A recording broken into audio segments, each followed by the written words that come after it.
Hi guys, welcome back to another video.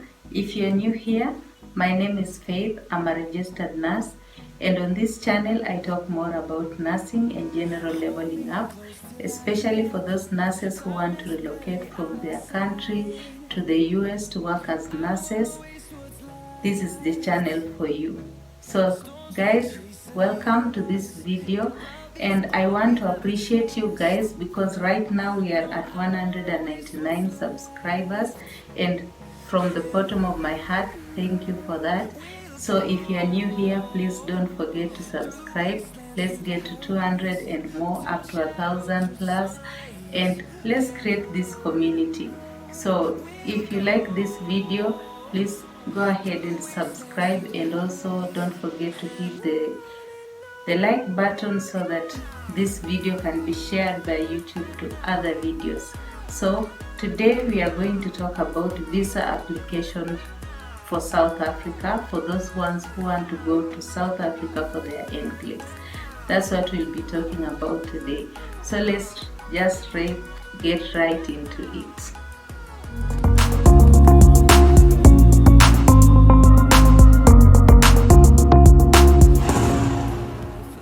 So guys, before I start with this video, I would just want to tell you guys that I'm not an immigration specialist.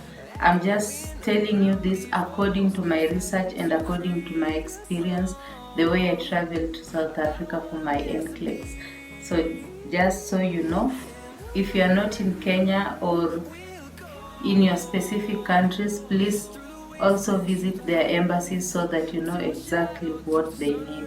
But this is generally what they require from you as you go to apply for your visa. So, and if you are in Kenya, at the end of this video, I'm going to also give the locations of their South African embassies here in Kenya. So we'll start with the 8 steps. I'll put them in 8 steps of applying for a visa in South Africa, and I've written them in here so that I will not miss out on anything. So if you need to write it down, please just pause this video and go look for a pen and a paper so that you can write down exactly what you need for this journey. So first of all guys, we are applying for a visitor's visa to South Africa. It is specifically a visitor's visa because you are just going there for a visit so that you can do your NCLEX and come back. So it is a visitor's visa that we are going to apply for this particular time. So the first step is basically you are supposed to go to the embassy by yourself in person so that you can fill forms from there, the ones that they'll be able to look at your information so that they can consider if they give you a visa or not. And that form is called Form 11. I think if I get it, I can put it on the screen so that you can know, but you'll be given this form at the embassy when you go there. It is Form 11. I think it's called by 84. You are supposed to fill it, and you should fill it in black ink only. So when you're going there, please remember to carry your black pen because you will require a black pen to fill that form. And I think it is like in all forms, these official forms, it is safe for you to just fill it with a black pen. So that's a first step that you should know. Then another step, I don't know if I should put these things in steps, but I'm just separating them so that you know. But let's say another thing that you should know is you should carry with you at least 4,800 shillings. I think that is like $48 for you to pay for this visa. So remember to carry with you at least around 5,000 shillings if you are in Kenya, or like $50, yeah, you should carry with them to your embassies. And another thing that you should know is you are supposed to carry your passport with you, and also make clear copies of the biodata of your passport. If I can, I'll put here the picture so that you know what the biodata page is. So you should carry a biodata of your passport and the biodata page of your passport. You should scan it and go with it. They will require it for your file also. And your passport should be valid for a period of at least 1 month after departure. Okay, so you need a valid passport that is not close to expiring. So you should remember that. Another thing that you will need is your yellow fever card. And you should also know that you are supposed to also scan this yellow fever card and also print it, because they will need it for your file too. And for the yellow fever card, they need the cover page of the yellow fever card and the stamped page that shows that you got this vaccine at this date on this facility, the stamp of where you got the vaccine from. And I think the vaccine is valid for, the yellow fever card is valid for 10 years. So just make sure, and it should be more than 10 days after you got the vaccine. So if you are planning to travel to South Africa, just go take the shot right now, because the time you'll be going to the embassy to apply for your visa, the card should be at least 10 days old and not expired, which it takes time, like 10 years. The yellow fever card should be valid for 10 years. So just take note of that. And another thing that they require is your passport. I think that is the 5th thing that I've said. They require your passport photo, passport sized photo. They have specifications for the passport sized photo. I think I'll put the picture here, but according to my research and how I took my passport, it was 45 by 35. I was talking about the photo. So the photo should be 4.5 by 3.5 centimeters, something like that, millimeters. Yeah, I'll be able to put it here. And it should not be more than 12 months old, because I think people change, people gain weight, people lose weight, so it might be different. So, but just take note that that photo should not be more than 12 months old as you are taking it, which is kinda easy because you can take a photo. I don't think it's that expensive. Okay, another thing is that you should know that you should have is a verifiable flight booking and a confirmed hotel reservation.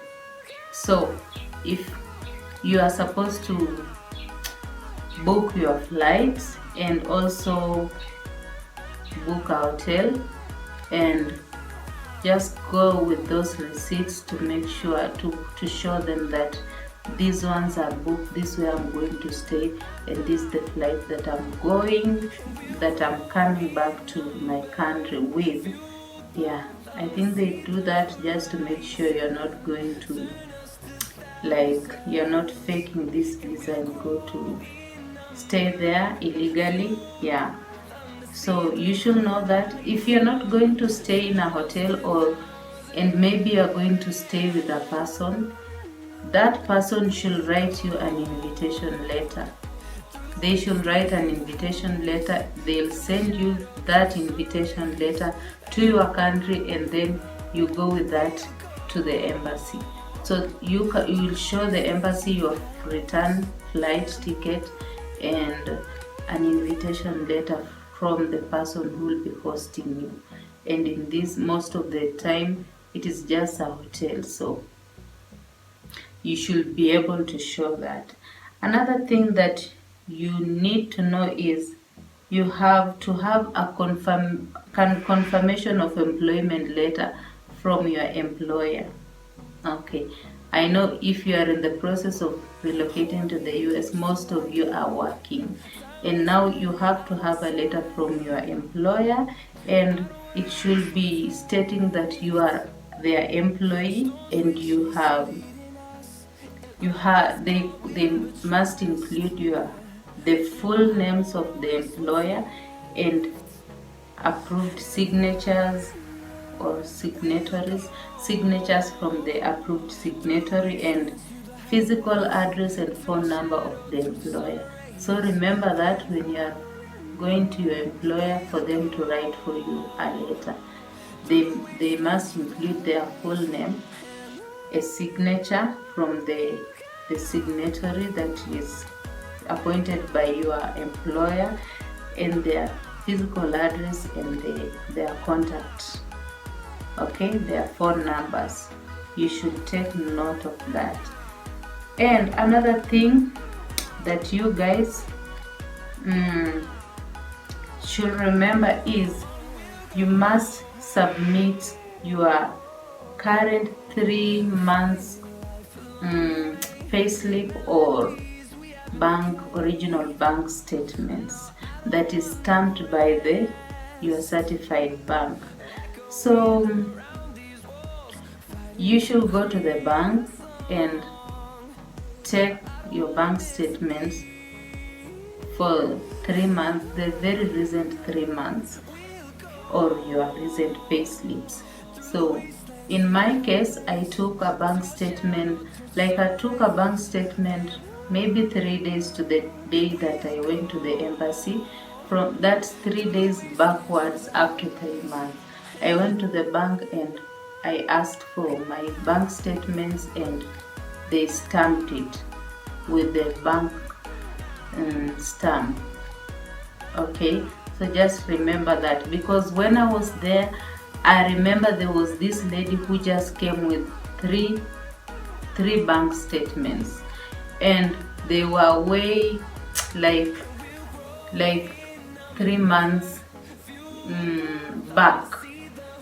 They weren't very recent, so they told her to go and take the very recent bank statement. So don't just go and take that bank statement that when your account was a little bit loaded, maybe this is like November, and you take the July, June and May bank statement. That will not work.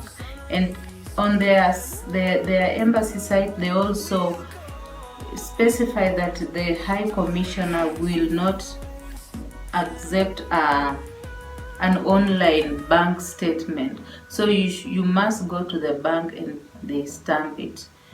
Or if it's your payslip, you must take it from employer or download it, and they go and put an original stamp on it.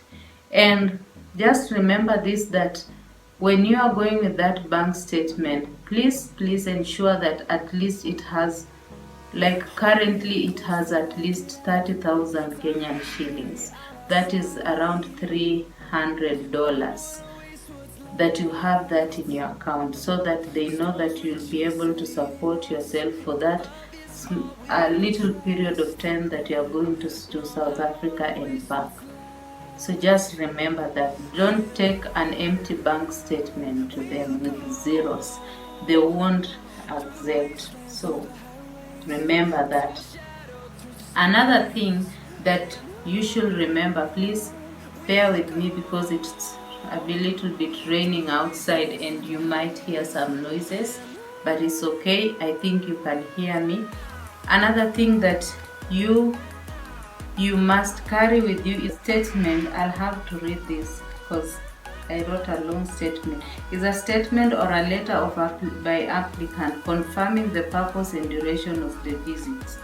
Okay, so in my case, I took my leave form with me.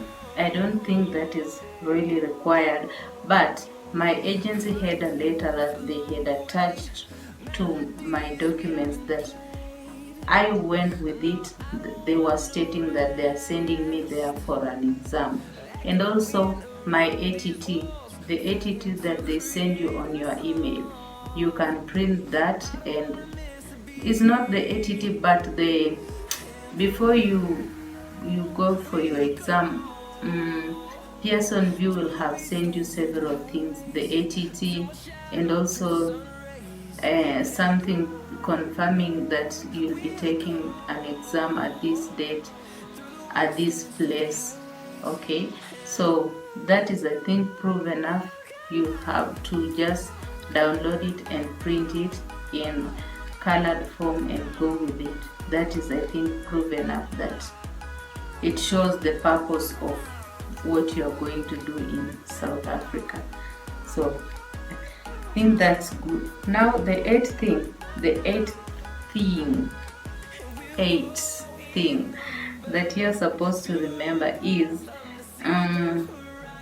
the money that you are going to pay them. That 4,800 shillings is paid via M-Pesa. If you are in Kenya, you know what M-Pesa is. Via M-Pesa or via a Visa card at the bank, teller, at the Visa application center. So don't carry cash. They don't take cash. You can use your Visa card or the M-Pesa. So just remember that when you're going there. Yeah, so that's basically it in a nutshell, what you're supposed to know about visa application to South Africa.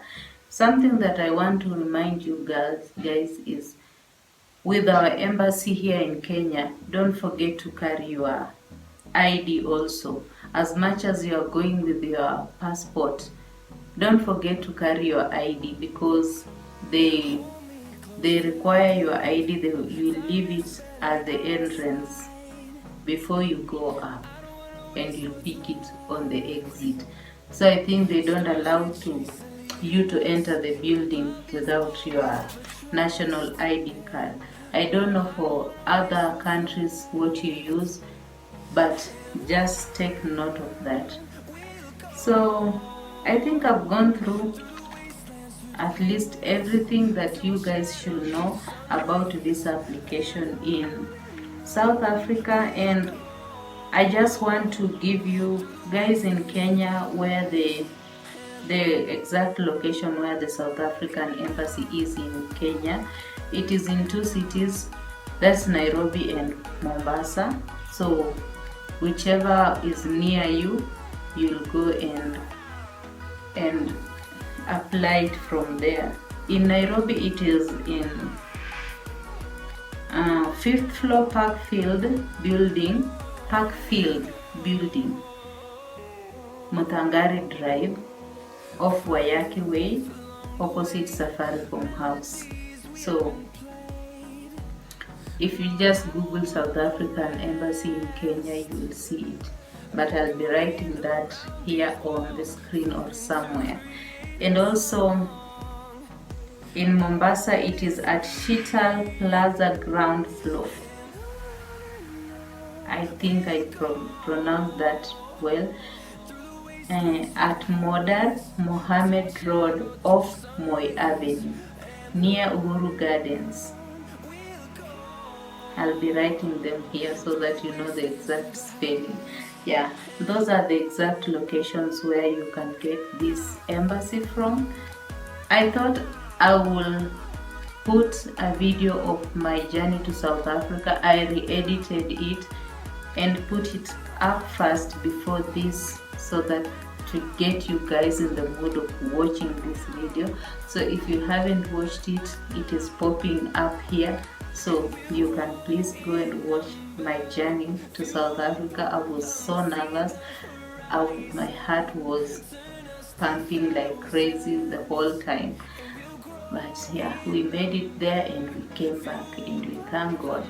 And so go watch that video, and also go watch my NCLEX post NCLEX video where I talked about my NCLEX experience. It should be popping on your screen at the end of this video, so please remember to watch that too.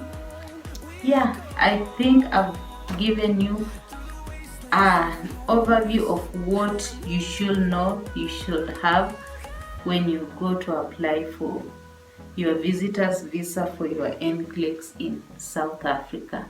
So that is it, guys. If you made it this far, please, I know you like this video, go ahead and just subscribe and take this channel to 1,000 subscribers. And also don't forget to like, and I'll really appreciate that, because that will show YouTube that this video is educative and it's helping people, and it will show it to more people. So that is it, guys. Thank you so much for watching. Thank you for sticking around this far, and I'll see you in my next video, which should be very soon. Bye. Through the wastelands, through the highways, till my shadow turns to sun